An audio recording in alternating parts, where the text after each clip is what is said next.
The following video demonstrates that the theory of evolution is useful for making sense out of biological observations.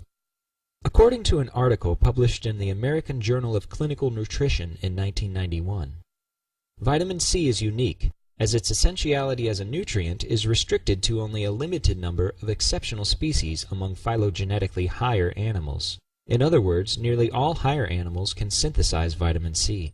Vitamin C is a chemical compound required for a range of essential metabolic reactions in both plants and animals. Most higher animals, like this dog, are able to internally synthesize their own vitamin C. Vitamin C is an essential dietary nutrient for some members of the animal kingdom, most notably humans. Because our bodies lack the ability to synthesize vitamin C, we must obtain this essential nutrient from the food that we consume. Indeed, people who consume no vitamin C will become sick with the disease called scurvy after just a few weeks. Their small blood vessels will rupture, their bones will be weakened, and their joints will swell.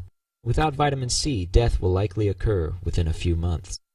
In human history, scurvy has been most common among sailors who traveled long distances without access to a balanced diet, including fruits and vegetables. In 1747, a Scottish physician named James Lind discovered that sailors suffering from scurvy were cured by eating citrus fruit. Lind and his contemporaries did not know that it was the vitamin C in the fruit that was actually responsible for the cure. What follows is a brief history of scientific discoveries concerning scurvy and vitamin C. In 1907, researchers working with guinea pigs were surprised to find that they too were susceptible to scurvy. In 1913, researchers found that they could experimentally induce scurvy in rhesus monkeys. Later research has shown that all of the higher primates, including tarsiers, monkeys, gibbons, orangutans, gorillas, and chimpanzees, are susceptible to scurvy. In 1933, researchers reported the discovery of the chemical structure of vitamin C, and identified it as the nutrient that prevents the development of scurvy. The following year, in 1934, researchers succeeded in artificially synthesizing vitamin C, allowing for the mass production of vitamin C supplements that could prevent the development of scurvy. In 1957, researchers discovered that susceptibility to scurvy is due to the inability to produce the enzyme L-gulonolactone oxidase, or GULO. GULO is the last of a series of 4 enzymes that function to convert glucose into vitamin C. Thus, susceptibility to scurvy was determined to be an inborn error of metabolism. In a sense, this means that all animals susceptible to scurvy suffer from a genetic disorder that prevents their bodies from making vitamin C. At this point, researchers were able to use evolutionary theory to make some testable predictions. If the ancestors of humans, the other higher primates, and guinea pigs originally had the ability to synthesize vitamin C, then each of these species should still carry evidence of this lost ability in their genetic material.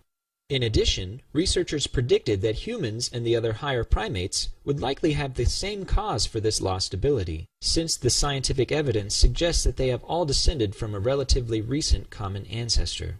In other words, they predicted that it wasn't a mere coincidence. Descent from a common ancestor was the explanation for why humans and the other primates are all unable to synthesize vitamin C.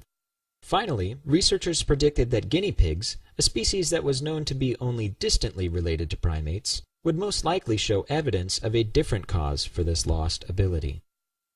Eventually, researchers confirmed each of these predictions by finding GULO-related DNA sequences in the genomes of humans, other higher primates, and guinea pigs. Just as predicted, the sequences exist as broken genes, meaning that they are present but non-functional. Here you can see a portion of the human, chimpanzee, orangutan, macaque, and guinea pig sequences compared to the functional GULO sequence found in a cow.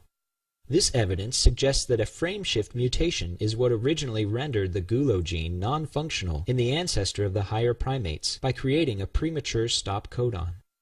Just as expected, this particular mutation is not found in the same location of the guinea pig sequence. Instead, the evidence suggests that a point mutation in a different part of the guinea pig sequence may have been what broke the GULO gene in the ancestor of modern guinea pigs, again by creating a premature stop codon.